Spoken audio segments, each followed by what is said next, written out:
The US is to resort to emergency authorization to end the pandemic as quickly as possible. Europe is urging caution, with the head of its medicines agency saying that safety must come first. As well as rejecting the need for emergency authorization, the European Union is calling for vaccination certificates for people who've been inoculated and for block-wide mutes. The aim of all that is to encourage eventual vaccine uptake and to restore cross-border travel. Right now, the European Union is review the safety of vaccines and make them available. We had the opportunity to reach an agreement on how to proceed with COVID-19 vaccines and establish a common system for the validity of tests. However, certificates are concerned that they'll end up becoming difficult. In fact, people could be required before being permitted to do certain things such as travel. My colleague Union O'Neill put this issue up for debate. I'm nervous about the idea of having these travel certificates or these certificates to say you've had the coronavirus vaccine, because what that means is that actually it will then end up being a coronavirus passport. So I think the thing is to encourage rather than to make sure people are automatically told they have to have it. It should not be.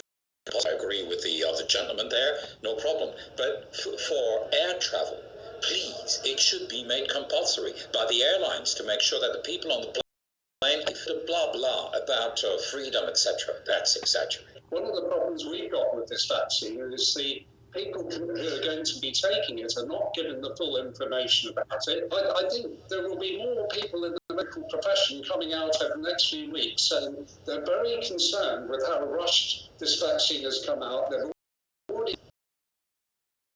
Now, this is nothing against having vaccines. I've had plenty, but this is to do with having a vaccine which is safe for the public. The fact that it hasn't approved yet is a concern. The one thing I would say to the European Union is if you stop having so much bureaucracy and let those countries decide for themselves, they would have vaccines by now. I think that's an incredibly dangerous thing to say. Making for 20 years, we've had a rolling review as this has gone on. This vaccine is not licensed, this vaccine, if they did not believe it was safe.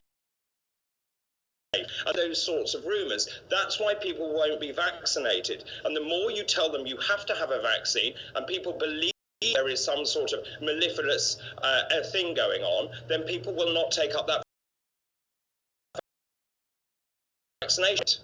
Certain conspiracy theories now are bordering on factual, now looking as if they're going to be happening. And this is just going to fuel those more extreme conspiracy theories, the one of Bill Gates traps people. This is simply going to reinforce their fears, isn't it? Yes, I believe, absolutely. Sorry. You shouldn't believe these people who claim such crazy ideas. Over time, in the coming months and years, we will know about the long-term validity of the vaccine and of the certification, and maybe we'll need to do it again. Maybe there will be a second chips, and it's simply going to reinforce their chips and people. This is simply as if they're going to be happening, and this is just going to fuel those more extreme conspiracy theories, the one Bill Gates trying to use vaccines to plant microchips in people. This is simply going to reinforce Bill Gates trying to use vaccines to plant microchips in people. This is simply going to, isn't it? Yes, that's my belief, absolutely. Sorry. You shouldn't believe these people, of course, who claim such crazy ideas. Over time, in the coming months, we'll know about the long-term validity of the vaccine and of the certification. And we will need to do it again. Maybe there will be a second version and all, and that will improve with the years. But we need to save the economy now.